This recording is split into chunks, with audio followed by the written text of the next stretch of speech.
the first half. But they managed to do it tonight in a certain way. They stayed controlled, they stayed disciplined as well, didn't they? I don't think anybody fancied him in the group of death.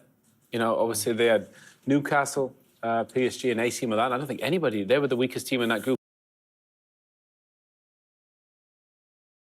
And they found a way with some big away wins, obviously, in Newcastle and AC Milan. So, you know, they found a way in the Champions League to be there, you know, without any of the superstars. Reed mentioned in the past they've had superstars, big ones, but they're relying on kind of the group effort. Edin Terzic has done a fantastic job in the Champions League to find solutions. Rio, we were watching the moment just before Mats Hummels put the goal in. We were watching it, and you said he will score in this moment. Take us through the goal and what you saw leading up to it. Yeah, I thought from set pieces, Dortmund looked a definite threat, a bigger, more powerful team. This is brilliant from Schlotterbeck. The other centre-half plays a part in the goal. Beautiful, cool, calm and collected run out with the ball, composure. And Marquinhos actually does well here 1v1, really, really well. But I think a lack of concentration there, off his weaker foot, plays it out for a corner and then they get punished. I think it's young centre-back versus experienced centre-back and he gets bullied there. Puts his arms on him a little bit, gets that little yard, and he manages to execute Hummels. That experience, I think, paid for a lot in that goal. Yeah. And over the two legs, he's been brilliant as well, hasn't he, Owen? Mats Hummels has been brilliant, but I thought Schlotterbeck just shaded it. Yeah. He was probably the best centre-back over, you know, from both teams, and there's some big names out there. He set up the first goal from Füllkrug, but again, he's only 24. He's got great size, he's got composure, the way you saw him come out with it. Left foot. Yeah, left foot, strong as well. But Mats Hummels, you know, he's too... And it's Dortmund with an excellent performance today.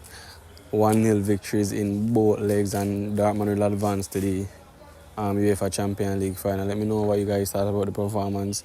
And actually, I thought PSG was very unlucky also because they hit the woodwork, I would say, about 6 times today. Don't know the exact amount of times, but I'd say about 6 times today. But congrats to Dortmund, and let's see what they have and who they will face in the Champions League final. Clean sheets against this group of players, young, dynamic players, is quite exceptional. It shows you that contrast in centre-backs, an experienced one alongside a younger inexperienced one, and the more experienced one, the older one, just guiding him through, taking him through and got him on that little bit of string to keep him alongside him. Don't let him get overzealous or too excited. And I thought it was a really, really good example of how two centre-halves should play in a game of this size. Will PSG go back in tonight and think, oh, we had those chances and we had 6 across the 2 ties that hit the woodwork? How will they be feeling?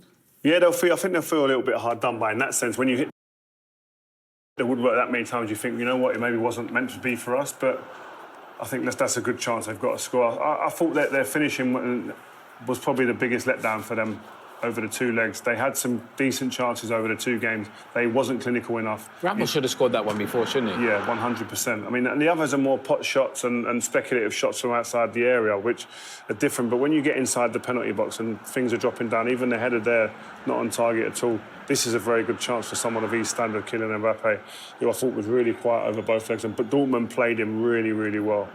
But this kid, I think he's the only player in a PSG shirt that comes out of the 2 legs with any credit, who played anything near where he should be playing. I thought he was absolutely outstanding, Vitinha. Didn't get...